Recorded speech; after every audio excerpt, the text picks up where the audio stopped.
Alright guys, so welcome to my review of my F1 2016 Chinese Grand Prix, and here's a bit of background gameplay for you, starting last of the grid with Hamilton. You'll know why in a minute. I'll tell you why I'll start at the back of the grid, because basically, going to this weekend, Hamilton was carrying a grid penalty, if you didn't already know.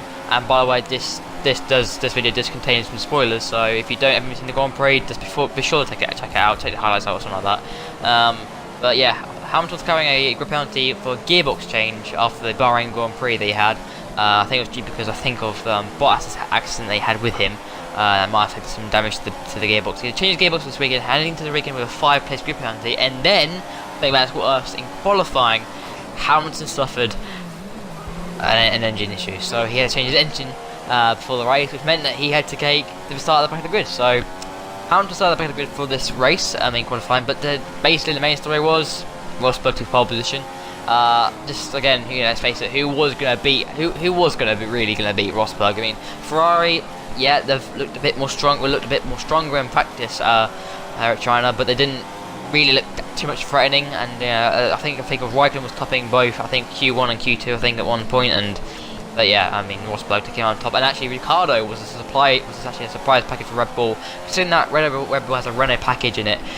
He qualified P2, actually 5/10 slower than Rosberg, which was a great lap from Ricciardo to be in P2 and beat the two Ferraris of Raikkonen and Vettel.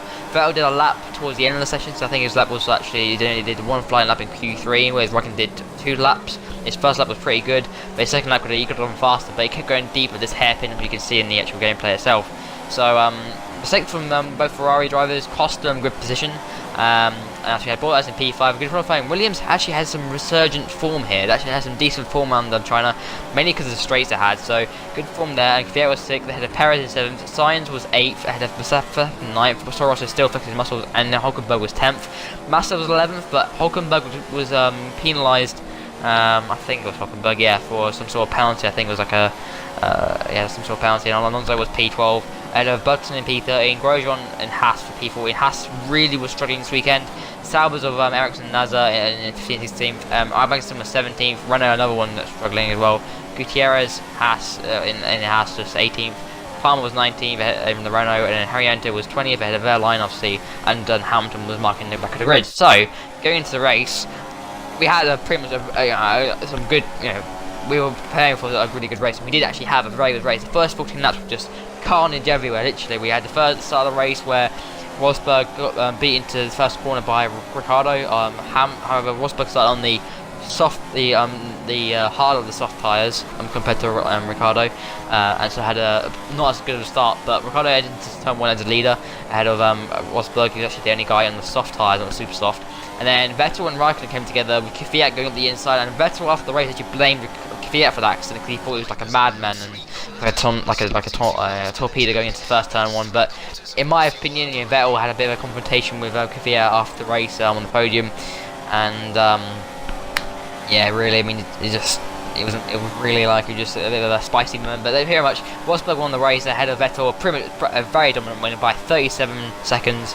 Ahead of Kvyat and P3, good result for Red Bull. Ricciardo suffered a puncher at the early stages of the races when Rosberg actually was attacking him at the early part of the race. He suffered a puncher, so he came through the field, and Ricciardo came through to come P4 in the end, and obviously Vettel had to come through as well to get P2 from that contact with Raikkonen at the start. Massa was P6, a good race for him actually in Williams. Williams had some really good form here. Hamilton came back through the field to get 7th. Obviously, he had a first corner collision. I think it was Nasser, because Vettel, I think Raikkonen went, obviously, when he got hit by Vettel at the start, he was wide, and then Nasser was trying to take a avoidance action of Vettel, of Raikkonen, and then hit Hamilton. So Hamilton caught up in that mess and lost his front wing, and then had to pit in. And they did a very weird strategy that Hamilton. The team did with Hamilton. They had to sort of make sure he was able to get rid of the tyre that the spare tyre, so he didn't have to run that tyre again. So he made like 5 stops in that race. Verstappen was P8, a good result. He was actually catching Hamilton towards the end of the race with Sainz in P9. So a good day for Toro Rosso, and Bottas in 10th. Had a really bit of a miserable day. Perez was 11th, had Alonso in 12th, and Button in 13th. So McLaren didn't really have the race pace, but it looked pretty good. Gutierrez was P14, Hulkenberg was P15. He actually had a bit of a situation in the early part of the stage of the races where I think he was holding up. I think it was Toro Rosso, and then Vettel just stormed past both of them in the pit entry. And then we had Ericsson in P16, Magnussen in P17, Verline in 18th, he actually was running as high as 4th because he didn't make a pit stop at the start of the race. And Grosjean was 19th, really miserable day for Haas really today. And Nazar was 20th ahead of Harriento and Palmer, so bad day for Renault and Haas, really. But the race was really good. The first 14 laps were just there was everything going, everything was happening, lots of overtakes. And I was thinking that these first 3 races of the season have been really good. We've had some really good action this season for the start of the first 3 races. It's been much more positive start of the season. Obviously, Rosberg is on a bit of a roll at the moment. 6th consecutive victory. He took China 3 in a row this season. And he's on fire, the guy's on fire, he's driving very well, he controlled that race. He's still got a little bit of criticism, apparently he was saying he was apparently lucky, but he took, in my opinion, he drove a fantastic race, Rosberg, controlling the race, doing what he needs to do for his own championship, and he now has a 36-point advantage over Hamilton, and Hamilton looks to have all the bad luck at the moment, which sort of brings us back to 2014 a little bit, but I'm sure Hamilton can actually soon get back on the bandwagon and be able to actually get back to winning ways at some point. But he does really need to do it very soon because Rosberg is on a roll and his confidence is just getting better and better and better. So yeah, pretty much that was it. Vettel and Kvyat, as I said, had a bit of a confrontation after the race. Vettel was blaming Kvyat, but Kvyat wasn't even involved in the collision anyway, because Vettel, all Kvyat did was he came from a long bit back, and I understand this. Went up the inside, was taking the curb into the first corner, and then basically Vettel was so unaware of Kvyat coming through, he was so shocked by it, and he moved over and hit Raikkonen. So, but I think that was all in the moment a little bit. I think now I do think Vettel will probably look back in the hindsight and think actually that was my fault, and which obviously is fine. But yeah, pretty good race. First 14 laps were fantastic. I think the first half of the race was actually pretty good, and then it sort of got a little bit boring at some point. The last half was sort of a dull, very much like Bahrain. It's like almost the last part of the race sort of died off a little bit, which was, it was alright at the end of the race. But the race itself was really good. I'd probably rate it about a 7 out of 10. The amount of overtaking there was, the amount of action there was inside the race. The race was really exciting to watch. And seeing Hamilton and Vettel come through the field, and Raikkonen come through the field as well, actually, was really good. So my driver of the day actually was Sebastian Vettel.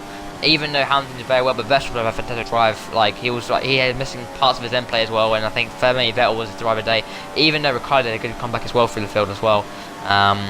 Obviously from after that punch at the start of the race with the tyre, I think he was just pushing too hard and the tyre just gave up on him. So, and as for the standings, really, it just Hamilton still behind Rosberg by 36 points now. Ricciardo in P3 with consistent 4th places. Vettel in P4 ahead of Raikkonen, Massa, Kvyat, Grosjean, Verstappen, Bottas, Hulkenberg, Sainz, Van Dorn, obviously, Magnussen, Perez, Palmer, Ericsson, Alonso, Perez, Alonso Button, Verline, now it's Prix and Harriento. So guys, this has been my review of the 2016 Chinese Grand Prix. I hope you guys enjoyed the video. Be sure to leave a like and subscribe for more racing content on the channel. And yeah, I hope you guys enjoyed it. As I said, I probably rated about 7 out of 10. My driver today was actually Sebastian Vettel for the way he came through the field with a bit of damage on his front wing. And he did it very well, and he was so relentless getting through the field. He was so pushy and so feisty getting through the field. But other than that, a very good race. Hamilton sure wanted to get on the podium, but wasn't his day today. But Rosberg, fair play to the guy, again winning a 3rd consecutive race of the season. So guys, hope you guys enjoyed the video. Leave a like and subscribe for more content on the channel, and I'll see you in the next video. Thanks for watching. I'll see you soon. Bye guys.